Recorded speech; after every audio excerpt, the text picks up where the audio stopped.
So today I'm going through my Math 420 Exam 1 Superset for Advanced Calculus. This is problem 2. It says, prove the given statement or give a counterexample. Let C be an element of the real numbers, and suppose that there exists a sequence a to the n, such that limit of a of an is equal to L. Then limit C times an is equal to CL. So we're going to start by supposing the limit of an is equal to L. I'm letting C be an element of the real numbers,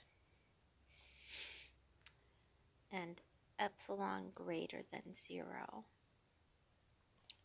So we want to show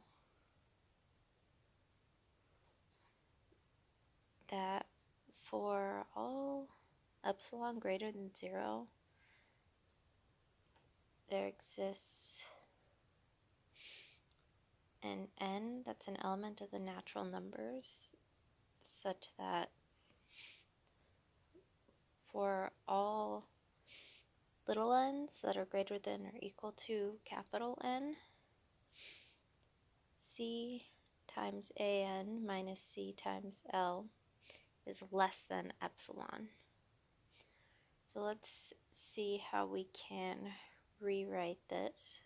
C times an minus C times L is equal to C times an minus L, which can be rewritten as the absolute value of C times the absolute value of an minus L. Now, since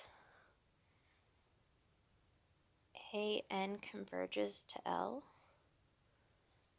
for epsilon 1, which I'm going to set equal to E over the absolute value of C greater than 0, sorry, epsilon over the absolute value of C, there exists, just like the previous definition, an capital N subscript 1, that's an element of the natural numbers, such that if little n is greater than or equal to this capital N sub 1, then an minus L is less than epsilon 1. So we're going to let n equal n1. Then C times an minus L is less than C times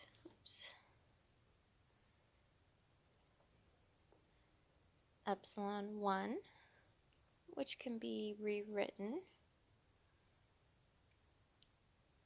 as C times epsilon over the absolute value of C, which is equal to epsilon. So that means that C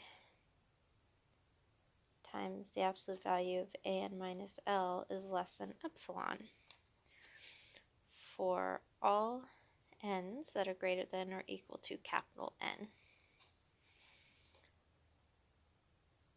Therefore, the limit of C times an is equal to C times L. Now, in the case of C equals 0, well, then the limit of 0 times an is equal to the limit of 0, which is 0.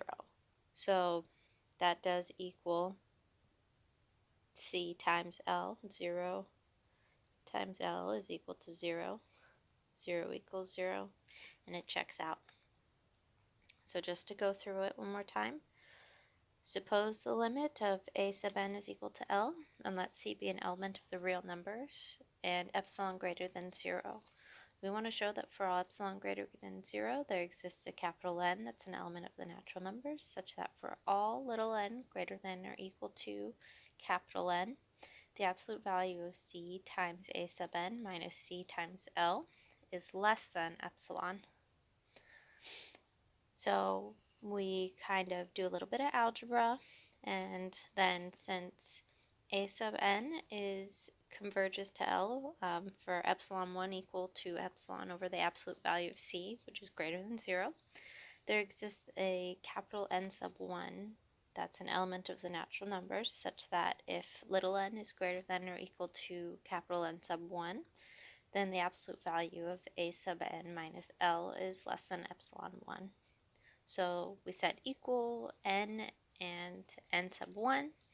So then the absolute value of C times the absolute value of A sub n minus L is less than the absolute value of C times epsilon 1. We solve and end up with the absolute value of C times A sub n minus L is less than epsilon for all n that are greater than or equal to n. So therefore the limit of C times A sub n is equal to C times L.